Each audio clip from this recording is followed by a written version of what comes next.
Hi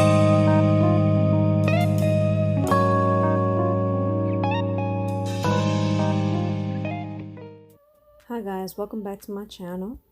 Today I'm going to show you how I make my glow-in-the-dark cake pops. So I got these edible neon powders from sunflowersugarart.com.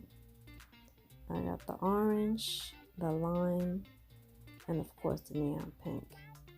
This is going to be my first time trying these, so I don't know how they're going to look once I put them in the chocolate. I've done glow-in-the-dark cake pops in the past, but I did it with standing sugar and they came out really nice, so we'll see how this works out. So the chocolate that I use is Merkins chocolate. I get it from a local vendor. If you don't have someone near you that sells a Merkins chocolate, if you can't find it, you can use the Make and Mold brand that they sell at Hobby Lobby. That one comes out pretty smooth as well. I prefer that one over the Wilton chocolate that they sell at Michael's.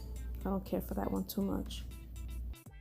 And Walmart sells an almond bark, which I tried once a long time ago, and that came out pretty smooth as well, so that's another option for you.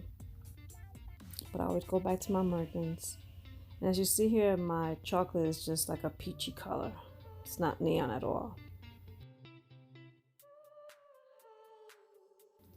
So I let my cake pops sit in the fridge for about 5 minutes before I dip them in the chocolate. Then after I get them out the fridge, I let them sit on the counter for about a minute or two, just so that the cake expands.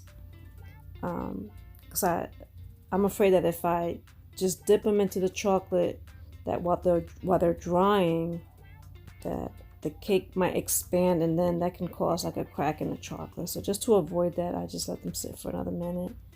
And I'm off screen here, but what I'm doing is as I turn the cake pop, I'm tapping my wrist gently to get rid of the excess chocolate.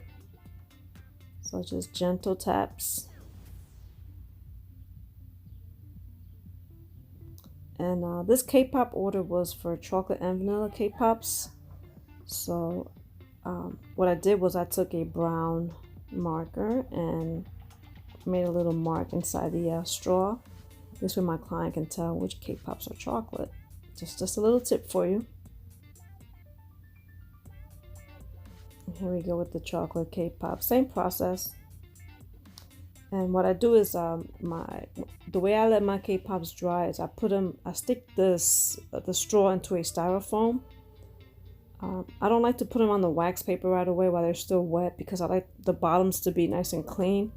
And I'm not worried about them standing up because the bottom is already kind of flat from them sitting on the plate. So I just put them in the styrofoam and let them dry that way. I've never had an issue. And here's the chocolate with the pink powder.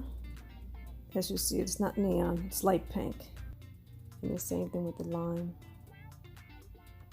I didn't get that really vibrant color that I was looking for with the powders.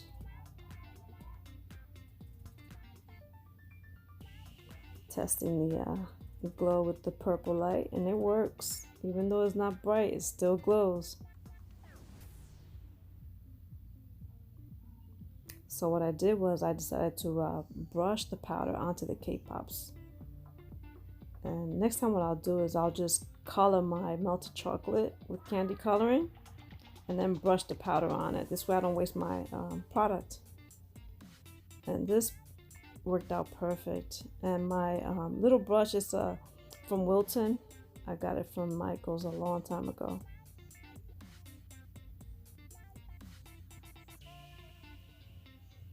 So this process worked out just fine. Look at the difference.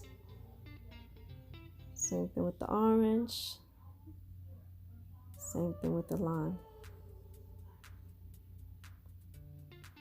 So they came out beautiful. And they glow. So pretty. So if you have any comments or questions, please comment below. Thanks for watching, and don't forget to like and subscribe.